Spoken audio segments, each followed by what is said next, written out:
Vamos ler a palavra do Senhor.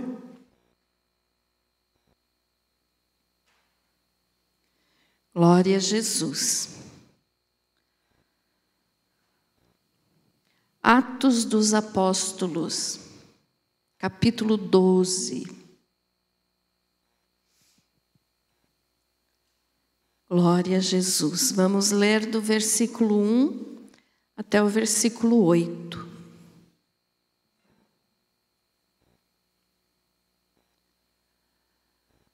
Diz assim: por aquele tempo, mandou o rei Herodes prender alguns da igreja para os maltratar, fazendo passar a fio de espada a Tiago, irmão de João. Vendo ser isso agradável aos judeus, prosseguiu, prendendo também a Pedro. E eram os dias dos pães asmos. Tendo-o feito prender, lançou-o no cárcere, entregando-o a 4 escoltas de 4 soldados, cada uma, para o guardarem, tencionando apresentá-lo ao povo depois da Páscoa. Pedro, pois, estava guardado no cárcere, mas havia oração incessante a Deus por parte da igreja a favor dele. Quando Herodes estava para apresentá-lo naquela mesma noite, Pedro dormia entre 2 soldados, acorrentado com 2 cadeias, e sentinelas à porta guardavam o cárcere. Eis, porém, que sobreveio um anjo do Senhor, e uma luz iluminou a prisão.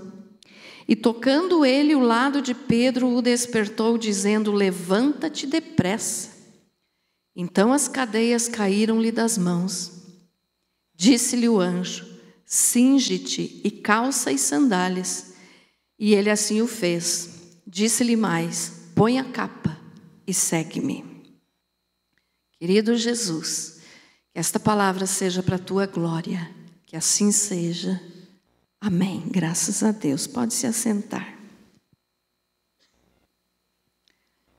Muito bem. Nós vimos aqui então esse texto, que nos fala a respeito de que Herodes estava perseguindo os cristãos e que matou Tiago à espada e prendeu também João e prendeu a Pedro. Prendeu a Pedro, não João, irmão de João. Eu ia dizer que o Tiago era irmão de João e que ele prendeu a Pedro. E ele então, esse rei Herodes, muito malvado do jeito que ele era, porque toda a dinastia herodiana eram homens malignos, e não temiam a Deus. Mesmo representando o povo judeu, eles não temiam a Deus. E Herodes, ele era edomita, então ele não era judeu, ele era edomita, ou seja, descendente de Esaú, irmão de Jacó. E ele então, quando ele viu com o que ele fez com Tiago, que ele matou Tiago, agradou os judeus, ele mandou prender também a Pedro. Quem esses judeus, que estavam ali sendo agradáveis pelo que ele tinha prendido? Pedro. Eram aqueles que viviam perseguindo a igreja, aqueles mesmos que incomodavam Jesus. Antes, quando Jesus estava pregando aqui na terra, ou seja, os líderes religiosos, os fariseus, os saduceus. Então eles viviam incomodando a Jesus e agora estavam também perseguindo os cristãos, os novos convertidos, porque isso aqui aconteceu já depois que Jesus subiu ao céu. Então os primeiros cristãos, a igreja estava sendo perseguida. E aí então ele prendeu a Pedro, como nós lemos ali, ó, no versículo 4, diz assim, ó: e havendo-o prendido, lançou-o na prisão, entregando-o a 4 grupos de 4 soldados, cada um para o guardarem, tencionando apresentá-lo ao povo depois da Páscoa. Então, olha só, tinha 4 grupos, cada grupo com 4 soldados, que estavam vigiando Pedro. Pedro na prisão, acorrentado, e ainda com soldados acorrentados nele. Então, os soldados estavam acorrentados a Pedro. Para que tudo isso? Um homem que estava pregando a paz, pregando o evangelho, pregando a respeito do Senhor Jesus, e eles colocaram ele como se fosse um criminoso, um bandido, né, na prisão, e ainda deixaram ele acorrentado aos soldados para ter certeza que ele não ia fugir. Mas o que nós vimos aqui, eu vou estar falando no finalzinho da pregação, mas posso só dar adiantar um pouquinho aqui. Vai acontecer com Pedro aqui, nesse texto, nessa passagem. Vai acontecer, eu digo porque aqui nós não chegamos na parte ainda que está falando, mas aconteceu já com Pedro o que vai acontecer conosco no dia do arrebatamento da igreja. E você já vai entender o porquê. Então veja só, Pedro estava lá no cárcere, né, na prisão, e as prisões eram prisões sujas, úmidas, que a pessoa que ficava muito tempo lá acabava morrendo de doenças, às vezes pegavam lepra, às vezes morriam por causa do frio, né? Então, vamos dizer, naquele tempo, eu não sei se já existia o nome dessa doença, acredito que não, mas podiam até pegar uma pneumonia, alguma coisa assim, porque era gelada, a prisão era gelada, úmida, com detritos, né? Fezes, urina, rato. Então, era um ambiente assim terrível. E Pedro estava lá, guardado então por esses soldados que tinham os seus horários. Então, quando cumpria o horário de 2, vinham mais 2 e assim iam trocando e não deixavam Pedro sem estar acorrentado. E aqui diz o seguinte, ó: Pedro, pois, estava guardado no cárcere, versículo 5, Cauã, estava guardado no cárcere, mas havia oração incessante a Deus por parte da igreja a favor dele. O que nós entendemos aqui? O que eu quero te falar hoje é a respeito de oração. Você sabe que nos cultos de terça eu sempre procuro trazer ensinamento a respeito de como nós devemos ser na nossa vida cristã, como nós devemos agir, né? Porque não adianta a gente só ser cristão dentro da igreja. Dentro da igreja é fácil, tem que ser cristão lá fora. Então, vamos entender um pouquinho mais a respeito dessa oração incessante que estavam fazendo em favor de Pedro. Quem que estava fazendo? A igreja, os convertidos daquela época, os irmãos em Cristo daquela época. E naquela noite, então, em que esse fato aqui que eu vou falar aconteceu, Herodes já estava querendo apresentá-lo a quê? Ao povo para daí matá-lo. Mas nessa noite aconteceu, então, como diz aqui no versículo 6, Pedro estava dormindo entre esses soldados que cuidavam dele, né, vigiavam, e com as correntes, né, as algemas, mas de repente, ó, no versículo 7, eis, porém, que sobreveio um anjo do Senhor. Um anjo do Senhor. E uma luz iluminou a prisão. E tocando ele o lado de Pedro, despertou, dizendo: levanta-te depressa. Então as cadeias caíram-lhe das mãos, E disse-lhe o anjo: cinge-te e calça as sandálias. E ele assim o fez. Disse-lhe mais: põe a capa e segue-me. Então Pedro estava dormindo, os soldados também estavam dormindo. E se Pedro se movimentasse, qualquer movimento que Pedro fizesse, ou levantasse, ou se mexesse dormindo, acordava os soldados. Então, o mínimo movimento, os soldados acordavam, porque ele ia mexer as algemas, as correntes, e os soldados iriam acordar.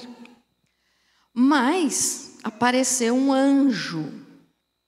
E esse anjo do Senhor, então, iluminou aquela prisão que era escura, gelada, suja. Iluminou a prisão e bateu assim no ladinho de Pedro. Acorde, Pedro. Vamos imaginar a cena. Acorde, Pedro.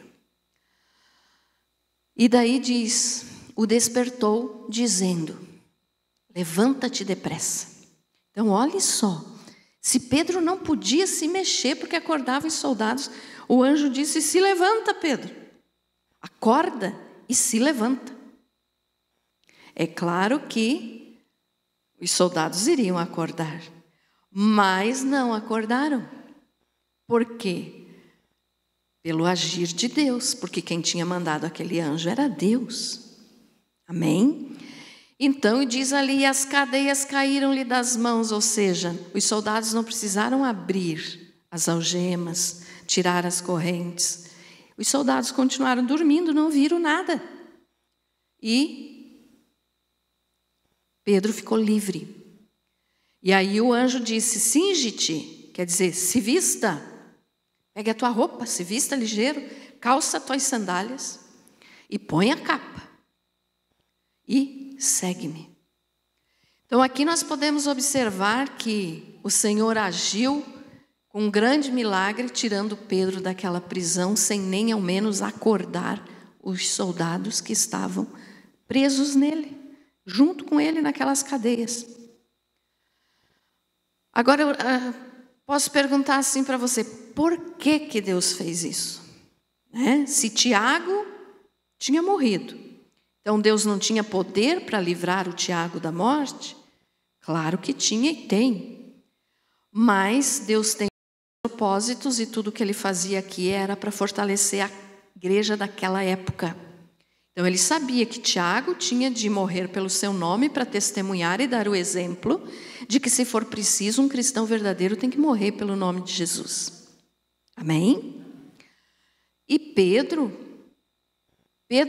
um detalhe aqui, quando o Senhor Jesus ainda estava aqui na terra com eles, Jesus tinha dito assim para o Pedro: Pedro, vai chegar o dia, hoje você vai para onde você quiser, você caminha, você vai, você vem, você é livre, mas vai chegar o dia em que outros vão te levar a lugares que você não quer ir, na tua velhice. Então, o que estava acontecendo aqui com o Pedro? Ele sabia que ele não ia morrer naquela prisão, por isso ele dormia, tranquilo. Porque ele tinha a promessa de Jesus que ele ia morrer só na velhice. Então, quantas são as vezes que Deus promete as coisas para nós e nós ainda ficamos com dúvida? Olha só, Pedro estava acorrentado, num lugar sujo, feio, triste. Mas ele não estava triste. Ele estava tranquilo, ele estava dormindo. Mesmo no meio dos dois soldados, mas ele estava dormindo. Por quê? Porque ele tinha a promessa de que ele só ia morrer quando ele estivesse velho. Então ele sabia que não seria naquela época. Pedro morreu mais tarde, aproximadamente com uns 90 anos. Então assim, nós podemos entender que quando o Senhor promete alguma coisa, nós temos que acreditar. Nunca duvide. Nunca duvide do que Deus prometeu para a tua vida. Pastora, mas já faz tanto tempo. Um dia cumpre. Abraão, a mesma coisa, Deus tinha prometido para ele: a tua descendência será tão grande que não vai dar para contar. São mais numerosas do que as estrelas do céu e do que a areia do mar. Então imagine assim, num punhadinho de areia que você pegue, você não consegue contar quantos grãozinhos tem ali, imagine na areia de todas as praias do mundo inteiro. Mas Abraão creu, ele não viu, mas aconteceu. Ele viu a promessa de ele ter o filho, Isaque, mesmo ele já estando velho, e a Sara sendo estéril, eles tiveram um filho. Mas toda essa descendência enorme ele não chegou a ver, porque nós somos também parte da descendência de Abraão. Mas ele creu e aconteceu. Então, às vezes você pode dizer, ai pastora, mas Deus me prometeu já faz 30 anos. Continue crendo. Um dia vai acontecer. Amém? Então veja só, Pedro dormiu tranquilo, mas o anjo veio para libertá-lo. Daqui a pouquinho eu vou falar ali da hora que ele foi solto pelo anjo. Mas aqui no versículo 5, então, diz, né? Pedro, pois, estava guardado no cárcere, mas havia oração incessante a Deus por parte da igreja a favor dele. Então vamos entender isso aqui agora. Oração. O que é oração, irmãos? Nós temos que entender que oração não é reza. Reza é repetida, né? Até por incrível que pareça, esses dias eu estava falando isso para você, né, Brenda? Agora que eu me lembrei, falei para vocês. Oração não é reza. Reza é aquela coisa repetida que a pessoa fala, às vezes está falando com a boca, mas a mente está lá longe. Então só está falando, está falando. Orações são conversas com Deus. Então aquilo que você fazia quando você ainda era religioso, vamos dizer assim, era reza. Você repetia orações que você decorou desde que você era criancinha. É assim ou não é? Quem é que fazia isso? Eu fiz um tempo, sem saber, né? Então isso é reza. A mesma coisa que vai lá numa escritura, quando você compra uma casa ou um terreno, está escrito lá, reza essa escritura, e daí vai falando todas as cláusulas da escritura, ali dizendo o que é que você comprou, quem é que era o dono antes, quem é que é o dono agora. Então aquilo ali é uma reza, né? Ou seja, é uma repetição, precisa ter em toda a escritura. Mas a oração é quando nós falamos com Deus, é uma conversa. Assim como você conversa com aquela pessoa que te é mais chegado, teu filho, tua filha, teu esposo, tua esposa, seja quem for a pessoa que você tem mais intimidade para conversar, assim deve ser a nossa conversa com Deus. Então nós temos que conversar com Deus. Não fale coisas repetidas, fale aquilo que você está sentindo, é conversa. Quando você chega para conversar com uma pessoa que você ama, você não fica repetindo todo santo dia a mesma coisa, né? Você conversa, você fala, você conta, você pede, é uma conversa, um diálogo. Por quê? Porque você está falando e Deus também vai falar com você, então é um diálogo. Não é um monólogo onde só um fala. Não, Deus vai responder, é um diálogo. Então Deus responde a oração sincera. E aqui eu quero te passar hoje sobre tipos de oração. Tipos de oração que Deus responde. Vamos entender a primeira? Aquela oração unida. Como assim oração unida? Quando nós oramos juntos. Domingo aqui, nós fizemos uma dessa oração. Quando nós oramos pelo irmão Kiko. Quem é que estava aqui domingo? Lembram que nós oramos pelo irmão? Foi uma oração unida. Né? Então, ou seja, uma oração onde todos que estão ali têm a mesma intenção na oração. Então, é um pensamento igual que chega diante de Deus de várias pessoas. Amém? Mateus 18, 19 e 20. Vamos entender como é que é essa oração? Mateus 18, 19 e 20. Olha o que diz lá. 18. Em verdade vos digo, tudo quanto ligardes na terra será ligado no céu, e tudo quanto desligardes na terra será desligado no céu. Ainda vos digo mais, se 2 de vós na terra concordarem acerca de qualquer coisa que pedirem, isso lhes será feito por meu Pai que está nos céus. Amém? Isso é uma oração unida, ou seja, onde tem mais de uma pessoa. Domingo nós fizemos isso aqui, tinha bastante gente na igreja, oramos juntos e o Senhor respondeu imediatamente, porque logo o irmão Kiko começou a se restabelecer. Para quem não sabe, o irmão Kiko foi picado por uma cobra, então oramos por ele e já está bem, graças a Deus.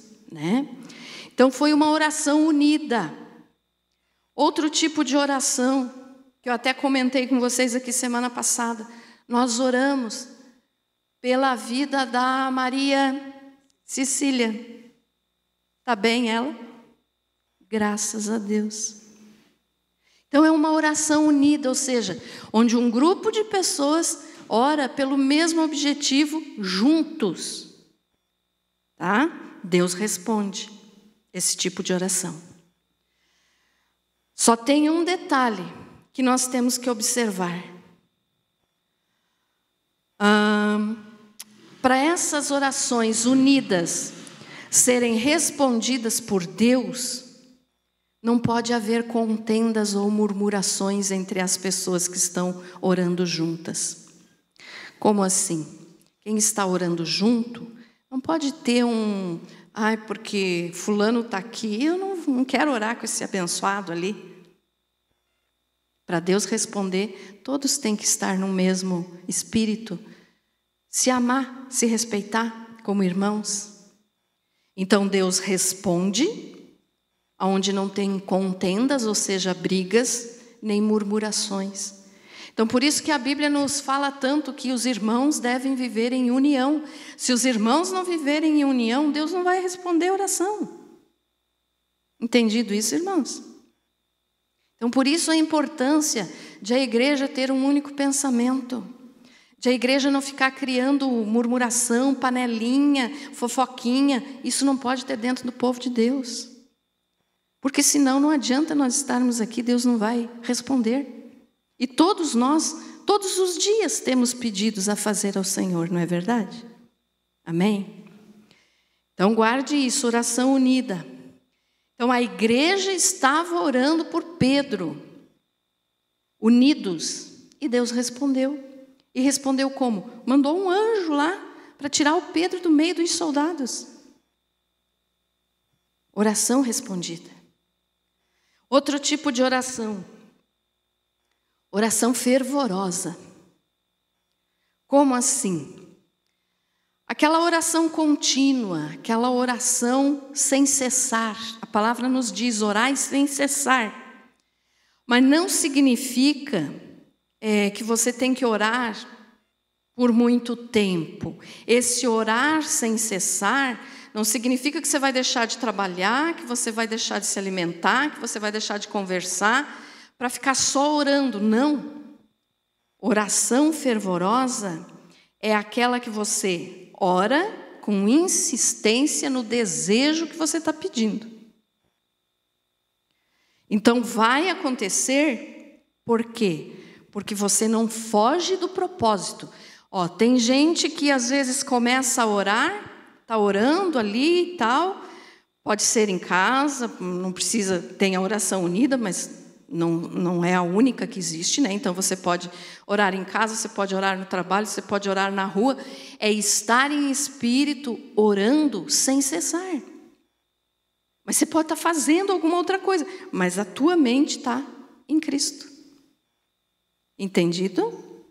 Então, isso é oração fervorosa. Então, saber o porquê que você está orando.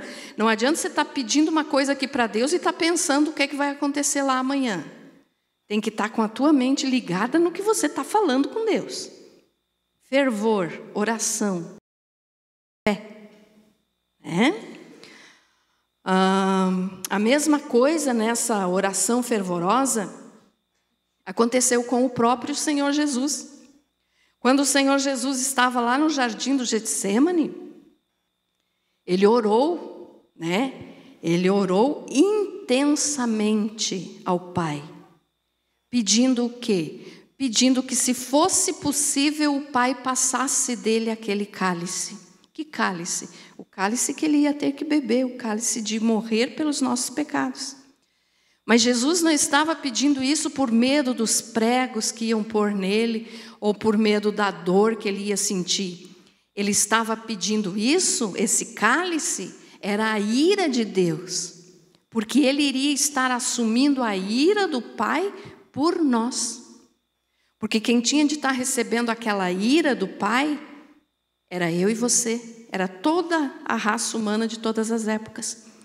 Mas o Senhor disse: se for possível, passe de mim esse cálice, mas que não se cumpra a minha vontade, e sim a sua. Então, tinha de ser, Jesus precisava morrer, senão nós estaríamos condenados ao inferno. Mas ele orou intensamente, ou seja, não é falando uma coisa aqui e pensando outra o que está acontecendo lá fora. É ter foco na oração, é orar intensamente, é uma súplica fervorosa, A palavra de Deus também fala a respeito da oração de Jesus, está em Lucas 22:44, mas não precisa pôr, Cauã, só citei. E também lá em Tiago 5:16, fala que a oração do justo pode muito em seus efeitos. Quem é que já leu esse versículo? Então, a oração do justo pode muito em seus efeitos. Por quê? Porque é uma oração fervorosa, é uma oração que pode muito. Então, quando você for orar, ore intensamente, sabendo o que você está falando diante do Senhor, crendo, porque se não crer não adianta orar, senão é que nem a onda do mar, que Jesus falou, tem gente que é que nem a onda do mar, a onda vai e vem, às vezes a pessoa ora, mas ao mesmo tempo já diz crê, então não resolve. Então tem que ter foco na oração. O outro tipo de oração é a oração no Espírito. O que é essa oração no Espírito? Aqui nós vamos ler o versículo Efésios 6:18.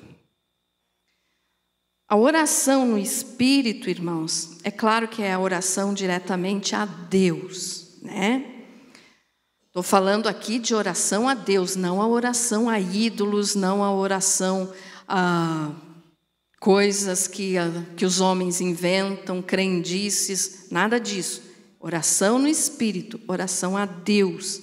Todas as outras têm que ser a Deus também, mas o que eu estou dizendo é, orar em Espírito é saber que está falando diretamente com o Pai e não deixar nada atrapalhar. Nenhum ídolo, e esses ídolos aqui, eu não estou falando de imagens de escultura, porque eu sei que ninguém mais adora isso, mas ídolos no coração. Então, orar ao Pai sem ídolos. Ídolos no coração pode ser qualquer coisa, pode ser o emprego, o dinheiro, o carro, a casa, isso é idolatria. Então, orar diretamente a Deus sem deixar que nada disso atrapalhe. Com toda oração e súplica, orando em todo o tempo no Espírito. E Espírito está em letra maiúscula, então Espírito Santo, tá? E para o mesmo fim, vigiando com toda perseverança e súplica por todos os santos. Esses todos os santos aqui, irmãos, não são santos de igreja, de religiosos, não. Tá? Não são idolatrias.